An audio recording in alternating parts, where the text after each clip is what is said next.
আমরা একটা গণতন্ত্রের উত্তরণের কথা বলছি, ট্রানজিশন, তাই তো? ট্রানজিশনটা হবে কিভাবে? আমার কেন যেন মনে হচ্ছে যে আমাদের রাজনীতিবিদরা কম বেশি এই জায়গায় আটকে যাচ্ছেন, যেন একটা নির্বাচনই হচ্ছে উত্তরণের, গণতন্ত্রের উত্তরণের পথ। তো তাই যদি হবে, তাহলে আমাদের দেশে গণতন্ত্র প্রাতিষ্ঠানিক রূপ পেল না। তিনবার তো আমরা গণতন্ত্রের উত্তরণের মধ্য দিয়ে গেলাম, নির্বাচন তো হলো।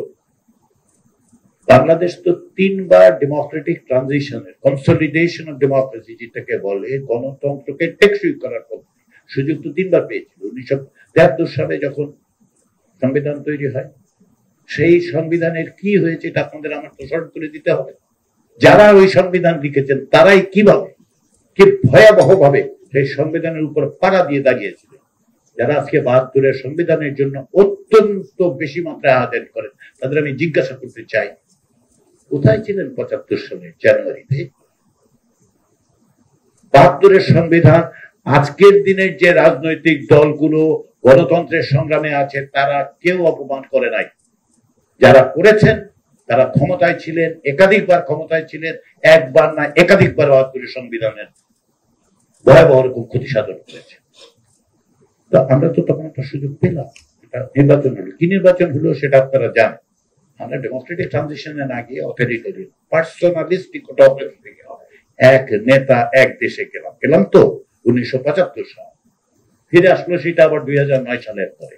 এক নেতা এক দেশ, একটা দল, তার আদর্শিক অবস্থান হচ্ছে এক নেতা এক দেশ। তো আমরা 91-এ ডেমোক্রেটিক ট্রানজিশনের জন্য আমরা একটা ইলেকশন করলাম, 15 বছর ধরে ইসে করলাম। কিন্তু পলিটিক্যাল কালচারের মধ্যে যে ভয়াবহ জিরো সাম গেম, হয় আমি পুরোটা পাবো, না আমি এর মধ্যে আর নাই, গেমের মধ্যেই নাই।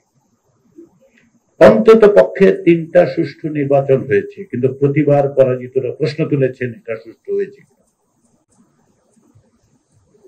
একইভাবে আপনি 91 সালের পরবর্তী সময় যে সাংবিধানিক ব্যবস্থাগুলো তৈরি করা হয়েছে, সেগুলো তো প্রকৃত পক্ষে প্রথম ভয়াবহ জিনিসটা হয়েছে যে আমরা যখন ওয়েস্টমিনস্টার স্টাইলে মুভ করলাম প্রেসিডেন্সিয়াল সিস্টেম থেকে, তখন প্রেসিডেন্টের সমস্ত ক্ষমতা বাক্সে ভরে প্রধানমন্ত্রীটা টেবিলে এনে রেখে দিল।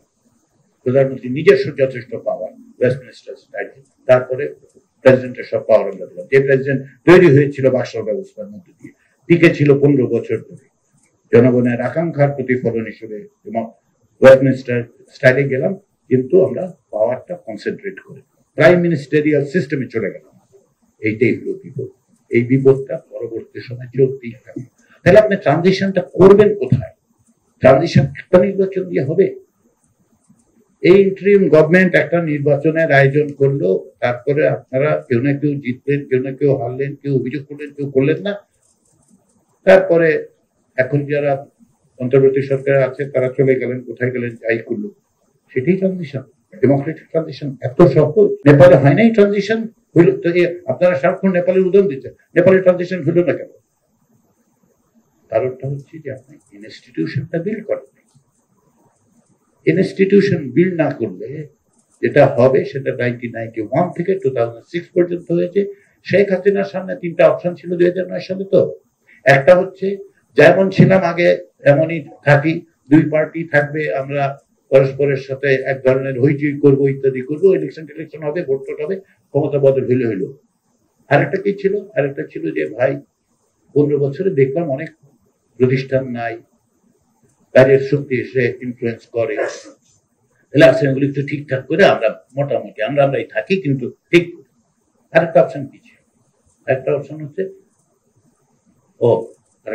হচ্ছে 1973 সালে মার্চ মাসে নির্বাচন হওয়ার পরে ওই পরবর্তী দিন গণভবনে শেখ মুজিবুর রহমান সাহেব যা বলেছিলেন সেটাই শেখ হাসিনা করলেন।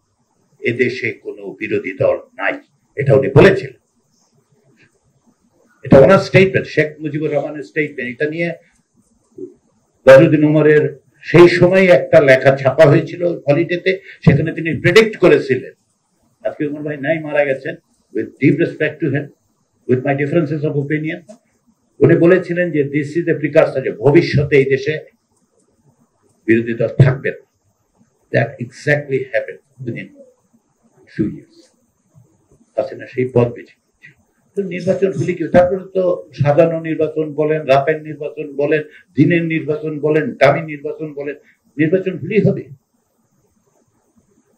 ট্রানজিশন নির্বাচনের রিকোয়ারমেন্ট নেসেসারি, নট সাফিসিয়েন্ট।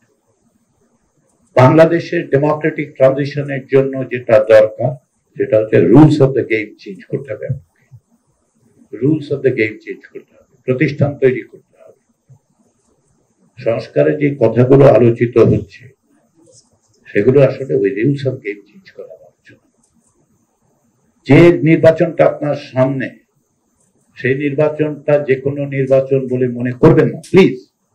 আপনাদের কাছে আমার একান্ত অনুরোধ, হাত জোর করে বলতেছি। কারণটা কি? কারণটা হচ্ছে নির্বাচন তিন রকম। একটা হচ্ছে স্ট্যাটাস কো ইলেকশন। স্ট্যাটাস কো ইলেকশন কি? যে ইলেকশন আপনি জানেন যে জিতবেই, যে আছে ক্ষমতায় জিতবে। পিআরআই, মেক্সিকো 50 বছর, সিঙ্গাপুর, যাই ঘটুক জিতবেই। হয় সেটা ম্যানিপুলেট করে, সিস্টেমেটিক্যালি করে, কোথাও কোথাও ম্যানিপুলেট করে। এটা আরেকটা কি? আরেকটা হচ্ছে রেফারেন্স। আপনি আসলে জনগণ যারা ক্ষমতায় আছে তাদের রিজেক্ট করে, তাদের রিজেক্ট করে। 21 বছর ধরে ব্রিটেনে কনজারভেটিভ পার্টি ছিল, তাদের রিজেক্ট করে টনি ব্লেয়াররা ক্ষমতায় এসেছিল। এই দফায় দীর্ঘ সময় কনজারভেটিভরা ছিল, লাস্ট ইলেকশন বিকেম রেফারেন্স। আরেকটা আছে, সেটা কি? ফাউন্ডিং ইলেকশন, যেটা চেঞ্জ করবে, আপনাকে সামনের পথ দেখাবে। সাউথ আফ্রিকাতে যে ইলেকশন হয়েছে অ্যাপারথাইড শেষ হওয়ার পরে, সেইটা হচ্ছে ফাউন্ডিং ইলেকশন। সাধারণত স্বাধীনতার পর হয়, কিন্তু কোনো কোনো সময় দীর্ঘমেয়াদে অটোক্রেটিক শাসন থাকলে সেখান থেকে বেরোবার কথা হয়। সেই ফাউন্ডিং একটা ইলেকশনের দিকে বাংলাদেশকে নিতে হইলে কেবলমাত্র তত্ত্বাবধায়ক সরকার বা অন্তর্বর্তী সরকার ব্যবস্থা করবে, এটা ভাইবেন না। সরকার নির্বাচন করে না, সরকার নির্বাচনের ব্যালট পেপার ছাপে, বক্স জোগাড় করে, তারপরে ওই জায়গা ঠিক করে দেয়, নির্বাচন করে জনগণ এবং রাজনৈতিক দল। আপনারা আসুন, এই জায়গাটাতে আসুন, কিভাবে এই নির্বাচনটা, শুধু এই নির্বাচন, আমরা রুলস অফ দ্য গেম, খেলার নিয়ম বদলে দিয়ে কি করে প্রতিষ্ঠান তৈরি করব। প্রতিষ্ঠান ছাড়া হবে না, প্রতিষ্ঠান ছাড়া হয় না।